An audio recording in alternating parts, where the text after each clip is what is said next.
Nessa aula eu quero falar de landscapes. Boa ferramenta para a gente fazer cenários grandes, né, terrenos. E na verdade é uma ferramenta muito mais importante se você for fazer um jogo open world. Para quem está começando, open world não é uma boa sugestão, na verdade, né? Mas se você precisar em algum momento fazer um cenário estilo open world, com montanhas, né? Enfim, a gente tem uma ferramenta na Will para isso que se chama Landscape. Eu fui em Modes aqui, então a terceira opção eu tenho Landscape, né? Assim que eu clico em Landscape, ele já apareceu para mim esse grande grid verde aqui, né? Então perceba que ele está dividido, tem divisões, deixa eu afastar mais, perceba quantas divisões tem, né? Por exemplo, aqui tem 1, 2, 3, 4, 5, 6, 7, 8. Né? 8 quadrados, 8 por 8. Esse 8 por 8 é o número de componentes. Tá aqui, Number of Components, 8 por 8. Cada um dos componentes ele tem uma seção, né? 1 por 1 section. Se eu aumentar a seção aqui para 2 para 2, você já dobrou o tamanho da área. Então eu tenho aquele meu quadrado. Ó, tá o quadrado aqui.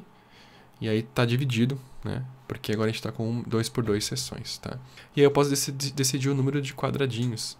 Então eu tenho esses quadradinhos menores aqui que são os quads, tá? Ele tá em 63 por 63, a gente pode 7 por 7, por exemplo.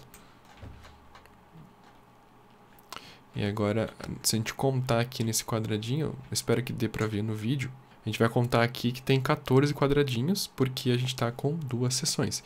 Se eu colocar uma seção, one section, então a gente vai ter 7 quadradinhos. 1, 2, 3, 4, 5, 6, 7. 7 por 7 nesse quadrado.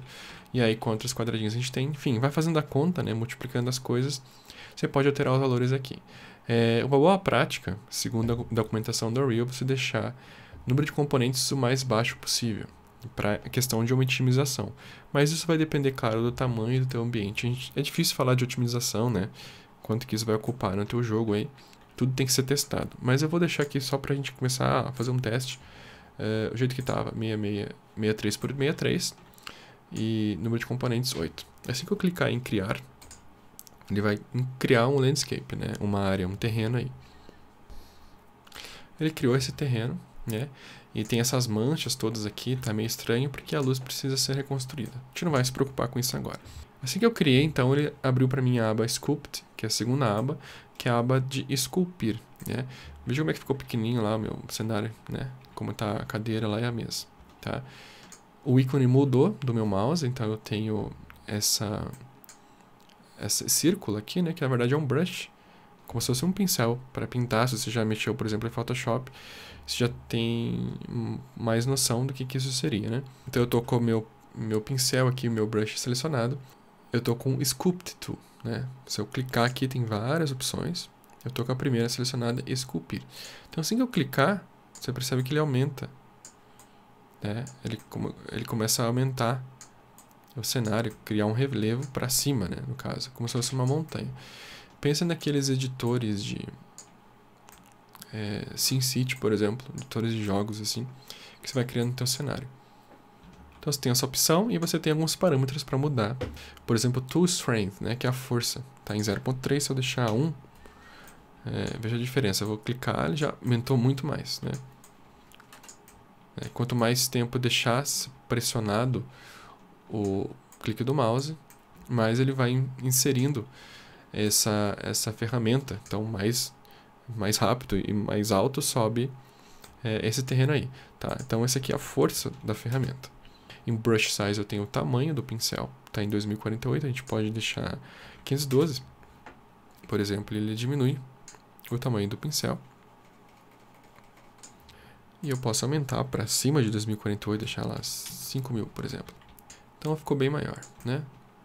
Em Fall Off, que é a última opção, a gente tem esse desfoque. Você percebe que essa área está desfocada, né? Por causa do Brush Fall Off. Se eu deixar em 0, olha a diferença como é que o pincel ficou, né? Bem mais marcado ali a borda. Se eu clicar agora, eu vou colocar o Brush Strength para 1 novamente. E o Size eu vou voltar para 2048. Então se eu clicar agora, veja como está bem mais... as bordas não são suavizadas, né? Ele sobe bem mais reto, ok? Esses dentados que ficam aqui na nossa malha é por causa da resolução do nosso landscape.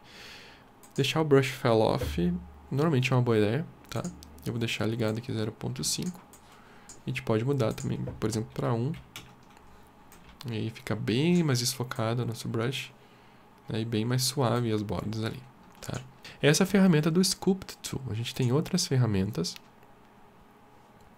que você pode experimentar, né?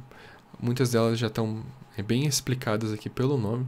Smooth, ele vai suavizar o teu terreno, tá? Flatten, ele vai deixar plano. Então ele pega uma altura assim que você clicar com a ferramenta e deixa plano. Então se você precisar deixar uma área plana, por exemplo, aqui em cima, te clica, ele deixou plano ali, tá? E várias outras ferramentas que você tem e você pode experimentar. A gente pode trocar o tipo de formato do brush, ele está em círculo. Eu posso colocar alpha, por exemplo, né? Ele vai usar uma imagem. Então nesse caso ele tem essa imagem desse grid, que são 4 quadradinhos, 2 brancos e 2 pretos. Ó, perceba que é o meu pincel, né? Ele respeita esse alpha e você pode carregar uma outra imagem se quiser. A gente tem a terceira opção, que é o pattern, que é bem parecido com o alpha, mas ele vai seguindo um padrão, né? Perceba que eu estou pintando, mas ele vai respeitando a localização das coisas. Ó, como se a textura estivesse embaixo, eu estou pintando só onde eu quero a altura, né? Se eu precisar, isso é muito legal, na verdade. Você pega uma textura preto e branco como essa e você cria esse pattern. O pattern é padrão em inglês, né? Você cria e projeta esse padrão dessa textura em cima do teu landscape. E a última opção que a gente tem é Component, e ele vai subir o componente inteiro. Lembra dos componentes que a gente criou, landscape? Ele sobe o componente inteiro. Se você precisar subir esse quadrado, eu não sei para que usaria isso, na verdade, mas se você precisar em algum momento, tá aqui a opção. E por fim a gente tem Smooth, né? A suavização tá com o Fall-Off que a gente tinha utilizado. A gente pode usar linear. Deixa eu pegar aqui uma área que eu não pintei ainda. Ó.